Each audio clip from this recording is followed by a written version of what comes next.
À l'initiative de Jean-Claude Launay et de Léandre Audrenne, une délégation de la section Est s'est rendue le 30 novembre dernier à Montélimar pour participer à l'inauguration d'un rond-point situé au nord de la ville et portant le nom d'Alain Bertoncello.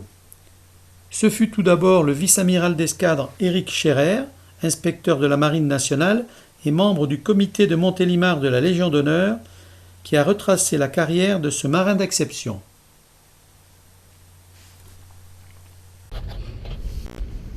Madame la sous-préfète, monsieur le maire, monsieur le vice-président du conseil départemental, mesdames et messieurs les élus, mesdames et messieurs, né en 1991, le premier maître Alain Bertoncello est entré dans la marine nationale le 14 février 2011 en ralliant l'école de Mestrance de Brest.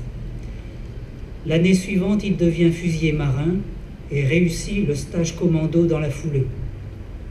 Après 5 années au commando Jaubert à Lorient, il obtient à l'issue d'une formation particulièrement exigeante le brevet de nageur de combat et rallie le commando Hubert à Saint-Mandrier en juillet 2017.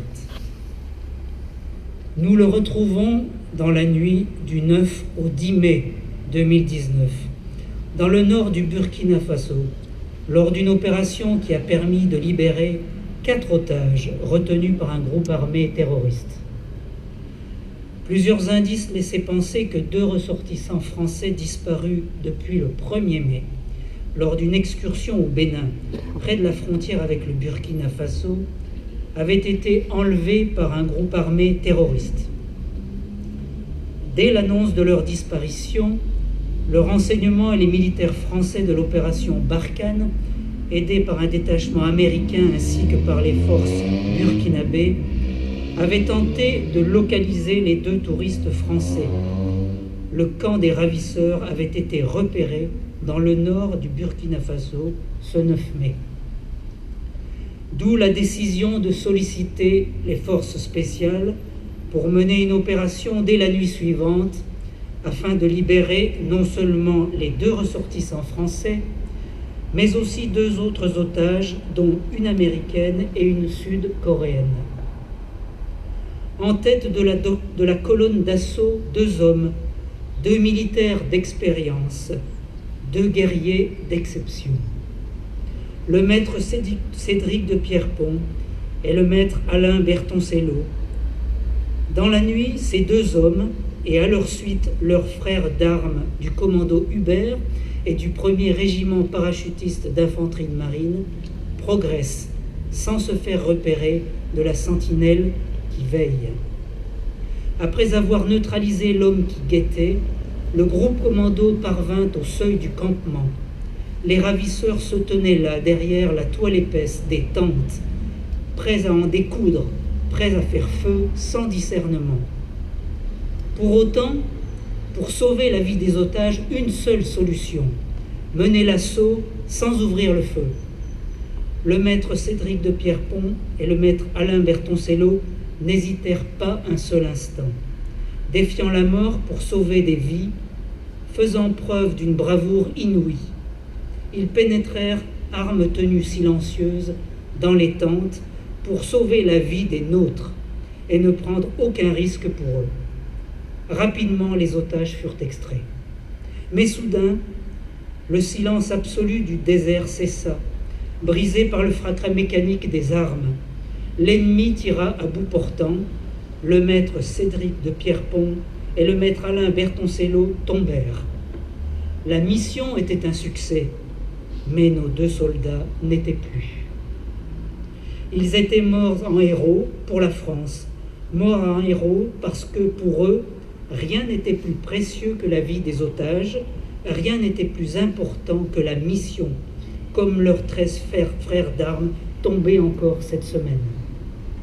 Tous méritent notre respect et notre mémoire. Je remercie la ville de Montélimar de contribuer, par l'action symbolique pour laquelle nous sommes réunis aujourd'hui, au devoir de mémoire. Puis ce fut M. Franck Régnier, maire de Montélimar, qui salua tout d'abord la famille d'Alain Bertoncello et qui, après avoir fait son éloge, rappela le sens de la dénomination de ce rond-point. Montélimar, où ses grands-parents demeurent depuis de nombreuses années, nous avons choisi de donner son nom à un giratoire situé à proximité de la demeure de ses grands-parents. La dénomination d'un espace public n'est jamais le fruit du hasard ou le simple résultat d'une délibération municipale. Ce choix est en effet porteur d'une grande dimension symbolique. Il nous offre d'accomplir notre devoir de mémoire et de transmettre aux générations futures l'histoire d'une femme ou d'un homme pétri des valeurs de notre République, dont le destin demeurera à jamais mêlé à celui de la France. En nous tenant tous ici rassemblés, nous honorons bien sûr Alain Bertoncello, mais aussi à travers lui tous les militaires tombés dans l'exercice de leur mission. Afin de garantir et défendre notre liberté, des militaires perdent la vie. Ayons une pensée reconnaissante pour eux, pour tous les héros d'aujourd'hui, pour ces militaires qui combattent bien loin de chez eux.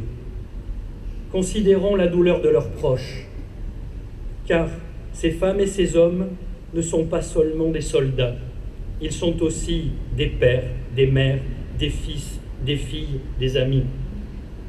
Leur engagement ne sera jamais vain, tant que nous les garderons en mémoire. Alain Bertoncello a accompli sa mission avec courage et abnégation jusqu'au sacrifice ultime. Son engagement l'honore. Son dévouement nous oblige. Nous ne l'oublions pas et il demeurera présent au quotidien, ici, à Montélimar. Puis M. Bertoncello père remercia toute l'assistance. Bonjour à toutes et à tous. Je ne vais rien lire du tout parce que j'ai rien préparé. Je vous dis seulement merci d'être ici. Merci de penser à mon fils, mais merci aussi de penser à tous ces jeunes, à Cédric en particulier qui était avec lui. Et aux 13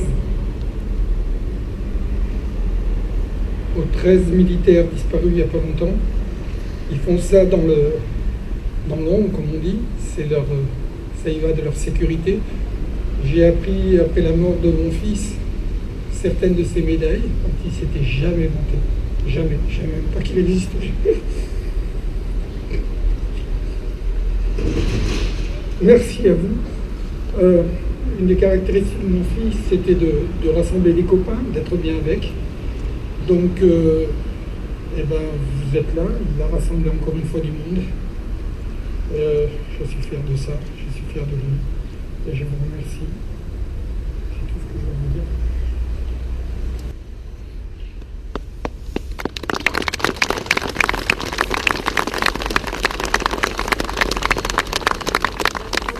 Pour terminer, ce fut Madame Christine Bonnard, sous-préfète de Lyons, qui fit l'éloge du commando Hubert et des hommes qui le composent. Le commando Hubert est l'un des 7 commandos de la Marine nationale et de l'aveu général, il s'agit de l'unité la plus élitiste de l'armée française. Seule unité de nageurs de combat dans l'armée française. Les hommes qui le composent sont aussi des chuteurs professionnels.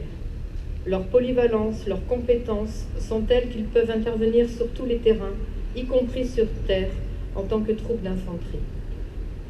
Au service de ce commando fort d'une centaine d'hommes, Alain Bertoncello, tout comme son frère d'armes tué à ses côtés, le maître Cédric de Pierrepont, avait répondu à toutes les exigences requises pour assurer les missions les plus périlleuses, singulièrement en matière de lutte contre le terrorisme.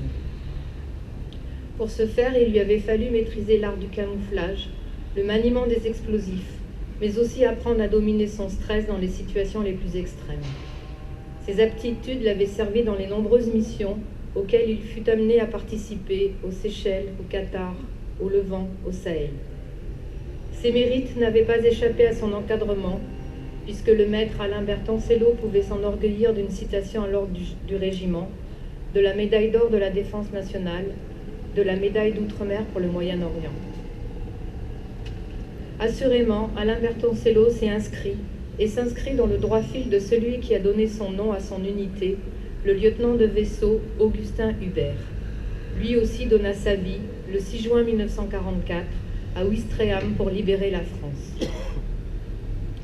Le 11 novembre dernier, le président de la République inaugurait dans le 15e arrondissement, au cœur du parc André Citroën, le monument dédié aux morts pour la France tombés en opération extérieure depuis 1963. Il montrait ainsi que la République n'oublie pas ses enfants qui se sont battus pour elle. Aucune des morts commémorées en ce lieu, dont celle d'Alain Bertoncello, ne fut vaine. Les femmes et les hommes honorés pour la circonstance furent nos boucliers et nos sentinelles face au terrorisme, face à l'obscurantisme. Ils défendirent notre pays et ce que nous avons de plus précieux, à savoir nos libertés, avec la plus grande bravoure et souvent très loin de nos frontières. Ils forment une cohorte héroïque dont nous pouvons tous être fiers. Et il s'agit bien d'héroïsme lorsqu'on évoque le nom du maître Alain Bertoncello. Louis Pasteur a écrit que la grandeur des actions humaines se mesurait à l'inspiration qui les faisait naître. Aussi, je tiens à saluer l'initiative de la municipalité de Montélimar, qui a souhaité que chacun puisse se souvenir de l'engagement d'Alain Bertoncello. Puisse ce lieu rappeler à tous quel homme admirable fut le maître Alain Bertoncello. Enfin, je veux dire à la famille d'Alain Bertoncello que l'État, notamment par l'entremise de l'Office national des anciens combattants et victimes de guerre, sera toujours à ses côtés. Tout comme aujourd'hui, il est aux côtés de la famille du brigadier-chef Spahis Ronan Pointeau, décédé le 2 novembre dernier. Il est également aux côtés des familles des hommes morts au combat cette semaine dans le cadre de l'opération Barkhane.